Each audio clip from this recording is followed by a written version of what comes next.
안녕하세요. 강수인입니다.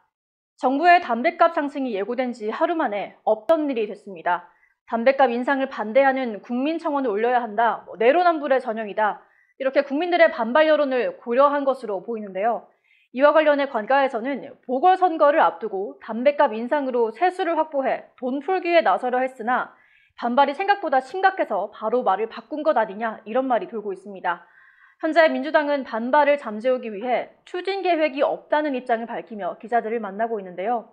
기습적인 담뱃값 인상 계획 발표 뒤엔 보궐선거 표심을 위한 지원금 지급 계획이 있었습니다. 민주당은 노골적으로 추가 경정 예산을 편성해 보상금을 지급하겠다며 나서고 있는데요.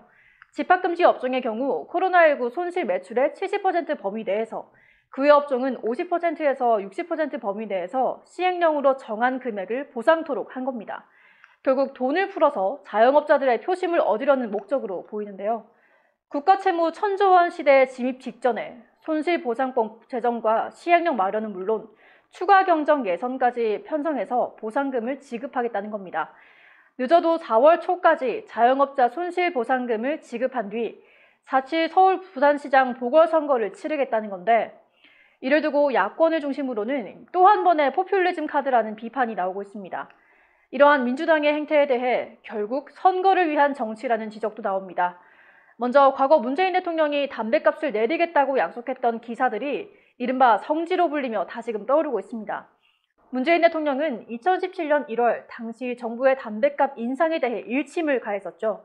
담배는 서민들의 시름과 애환을 달래주는 도구이기도 한데 그것을 박근혜 정부가 빼앗아갔다고 주장했습니다. 이어 담뱃값은 서민들의 생활비의 큰 부분을 차지한다며 이렇게 담뱃값을 한꺼번에 인상한 건 서민 경제로 보면 있을 수 없는 횡포다라고 맹비난했습니다.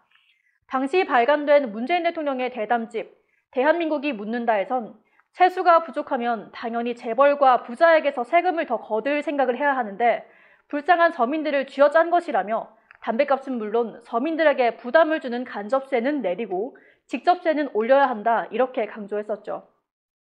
담뱃값에 대해서 서민들에게 가중된 세금 부담을 덜어야 한다며 담뱃값을 내리겠다던 국민들과의 약속. 그러나 현실은 2021년 1월 결국 담뱃값을 8,000원대로 올리겠다며 건강증진 부담금을 인상하겠다고 발표했고 바로 다음 날 사실이 아니다라고 밝힌 건데요. 국민을 위한 정치가 아니라 선거를 위한 정치를 하고 있는 이러한 모습들.